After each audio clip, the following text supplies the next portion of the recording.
ओम अज्ञानतिमिरान्धस्य ज्ञानाञ्जनशलाकया चक्षुरुन्मीलितं येन तस्मै श्रीगुरुवे नमः। श्रीचैतन्यमनोभीष्टं स्थापितं येन भूतले स्वयं रूपः कदा मह्यं ददाति स्वपदान्तिकम्। श्रीकृष्ण चैतन्य प्रभु नित्यानंद श्री अद्वैत गदाधर श्रीवासदि गौर भक्त वृंद। हरे कृष्णा कृष्ण कृष्णा हरे हरे, हरे राम राम राम हरे हरे।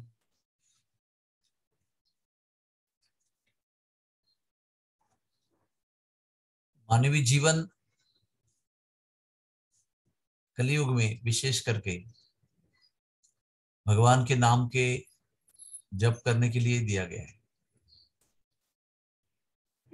और बाकी जितने भी चीजें हैं वो केवल भगवान के नाम के जप के विधि के लिए अनुकूल इस रूप में दिए गए हैं। बाकी सारी विधियां जप को संपन्न करने के लिए, जप को परिपूर्ण करने के लिए, जप का उत्साह बढ़ाने के लिए दी गई है। उसका उद्देश्य यह है कि हमारा जप और अच्छी तरह से हो। और अगर हम हमारे आज की स्थिति का विचार करें कि अधो श्रद्धा तथा साधु संग तथा भजन क्रिया तथा अनर्थ निवृत्ति, इस मार्ग में हम कहाँ हैं, हमें पता चलेगा कि हम बहुत दूर हैं अभी। अनर्थ निवृत्ति में हमारी गाड़ी अटकी हो सकती है, सत्संग हमारा अनियमित हो सकता है, श्रद्धा हमारी कमजोर हो सकती है।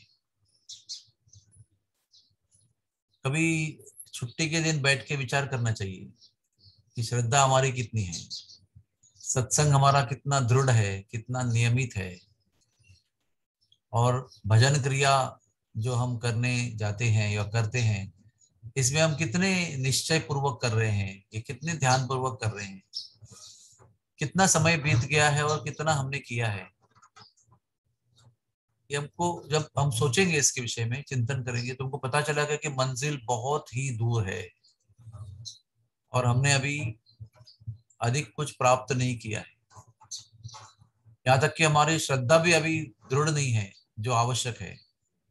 तो कब उसका निष्ठा में रूपांतर होगा, कब हम आगे जाकर भगवान नाम के प्रति रुचि, आसक्ति निर्माण करेंगे, और कब इस छोटे से जीवन में बचे हुए भगवत प्रेम जागृत होगा।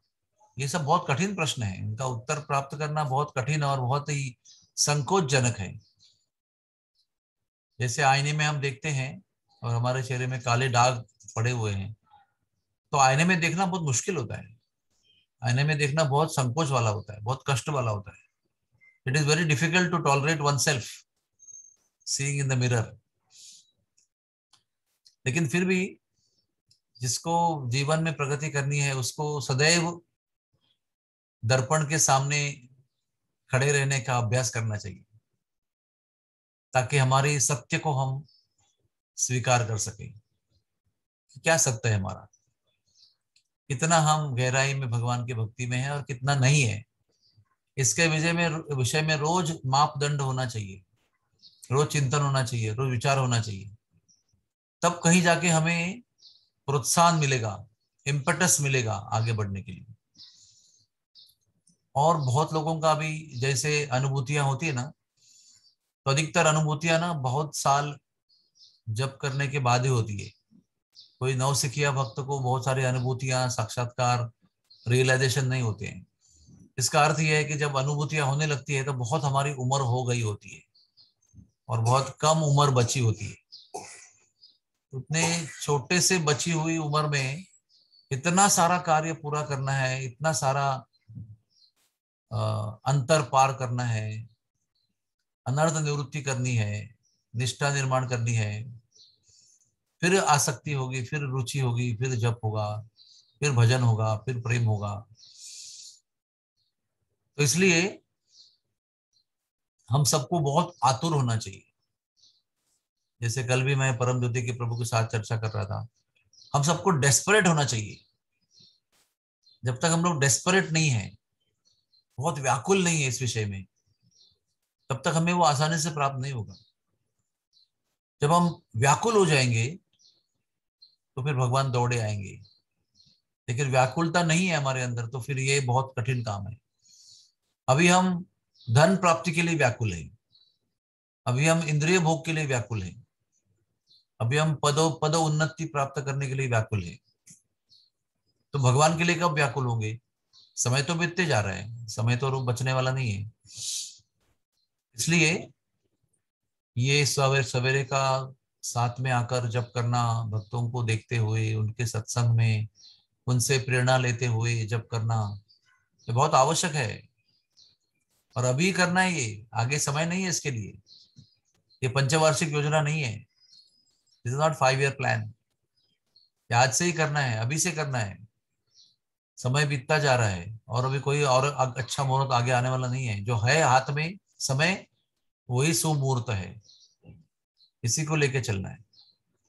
इसलिए आइए एक दूसरे के सहारे से, मदद से, संग से ये व्याकुलता निर्माण करने का प्रयास करें। रूप गोस्वामी कहते हैं लौल्यम, जब तक ये लौल्यम, लालच भगवान के प्रति नहीं निर्माण होता है, तब तक ये बहुत दूर और सपनों वाली बातें हैं। पता नहीं किस जन्म में प्राप्त होगा, पता नहीं कब होगा, या नहीं होगा। लेकिन लौल्यम होगा, आतुरता होगी, व्याकुलता होगी, तो ये इसी जन्म में हो सकता है। तो क्यों ना हम इसी जन्म में उसको करें, क्यों अगले जन्म का इंतजार करें? अगला जन्म क्या होगा, जानवर बनेंगे, पंछी बनेंगे, या इंसान बनेंगे, मानव या देवता, किसने देखा है? कोई नहीं कह सकता। आज हम मनुष्य हैं, कलयुग में है, चैतन्य महाप्रभु की छत्र छाया में है, गौड़िया संप्रदाय के सत्संग में है, उस सिद्धांत पे चल रहे हैं। इससे और बड़ा भाग्य क्या हो सकता है?